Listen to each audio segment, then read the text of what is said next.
Black history. According to the public school system, Negroes were brought to America in 1619, forced to work as slaves on plantations, until one day this great white man named Abraham Lincoln came along and felt bad for the slaves and signed the Emancipation Proclamation in 1863, which freed the slaves. But there were still some bad whiteys in the southern states that passed Jim Crow laws for segregation. Afterwards, there came more whites that felt bad and then gave blacks civil rights in the 1960s, then allowed a black man to have the presidential office named Barack Obama. Now blacks are finally equal to whites. We can all get along. The end. Now, moving right along to our English lecture for the day. I don't think so.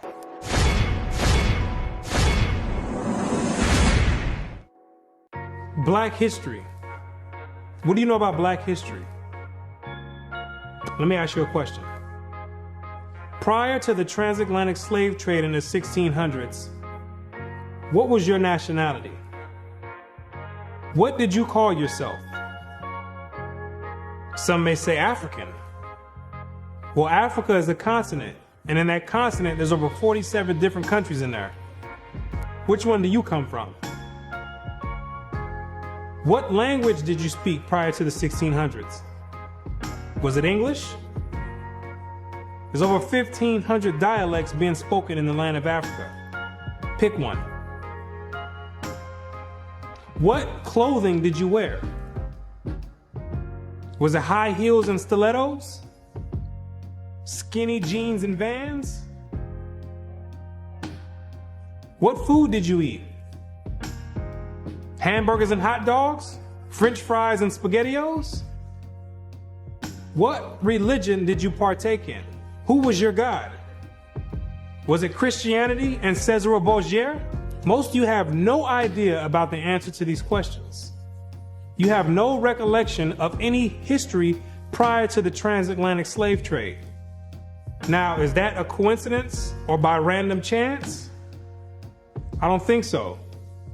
Have you ever asked yourself, why is it that in the public school system that every time the subject of Black history is taught, it always begins in the 1600s and with slavery? Why is that? Doesn't that raise some antennas and spark inquiry? Why is it that the public school system is so committed to revolving Black history solely on the past 400 years? Why is that? Is it because there's a deficiency in historical data? Or maybe because there's no history at all prior to the 1600s? Maybe Black people just poofed out of thin air, sporadically, landed on slave ships, and they said, hey, we got a new species here, and start importing and exporting them all over the world. Maybe that's what happened. The question arises, what is the drawback on this history? Why does it keep being withheld? What's the big idea about it? Why is it being held hostage? That's the question. Why can't it be expounded on? 100 years prior to the 1600s? 300 years? 500 years? 1,000 years? Why is that information not being revealed? What's the big secret? What's the mysticism about it? What you're gonna come to realize is that your identity is the biggest kept secret on the planet Earth. Oh, you thought that NASA and the space station and the secret missions being conducted by them, oh, you thought that was the biggest kept secret on Earth. No, this is bigger than that. You thought that the government and the CIA and the FBI hiding information about UFOs and Planet X and Nubaru and aliens, you thought that was the biggest information and biggest kept secret. No, this is bigger than that. The elite Confederate has spent billions of dollars and constructed an innumerable amount of psychological stratagem to ensure that you never received and acquired this information that's about to be put out. You're about to receive pertinent information from some of the most reputable biblical scholars, historians, and archaeologists. And they all know something that you don't know. And that's your identity. Ham, the youngest son of Noah, born probably about 96 years before the flood, and one of 8 persons to live through the flood. He became the progenitor of the dark races, not the Negroes, but the Egyptians, Ethiopians, Libyans, and Canaanites. Wait, the churches and the pastors, which are set up by the government, all teach in unison a doctrine that all black people come from the seed of Ham. But once you open up scholastic sources, you'll find out that the biblical scholars say something totally different from what's taught in Orthodox Christianity. What do they mean by Ham is the father of the dark races but not the Negroes? The Negroes themselves are a dark race of people, so how can you say that Ham is the father of all these dark races and exclude the Negroes? What are the biblical scholars trying to convey?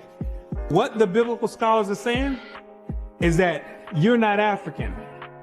There's only 4 families, according to the Bible, that make up the native population of Africa, or the land of Ham.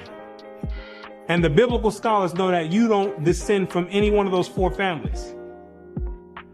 In order to write that in a scholastic and academic book, the biblical scholars have done extensive and thorough research on both the so-called Negroes and the Africans, the native Africans. And they came to the conclusion after the extensive research that the Negroes don't have anything to do with the native Africans at all.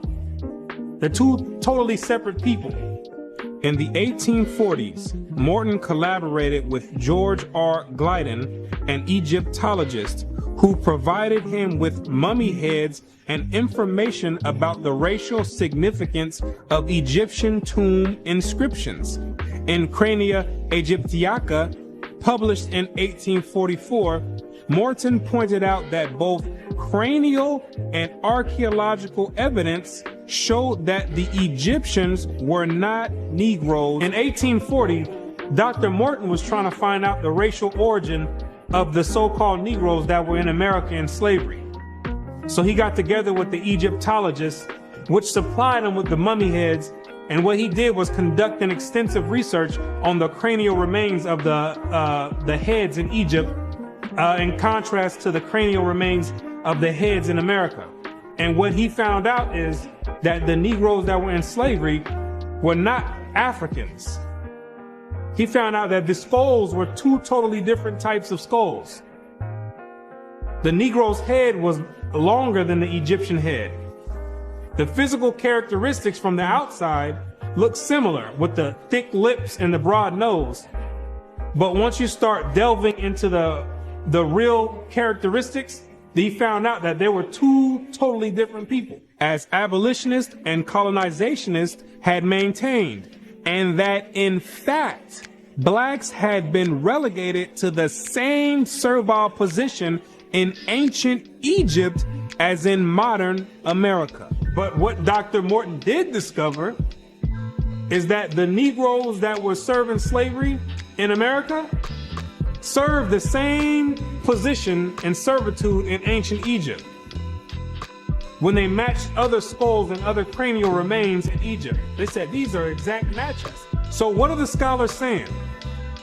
What you're going to find out is that they're saying that you are the biblical Israelites. Yes, you're the same exact people that served slavery in the land of Egypt.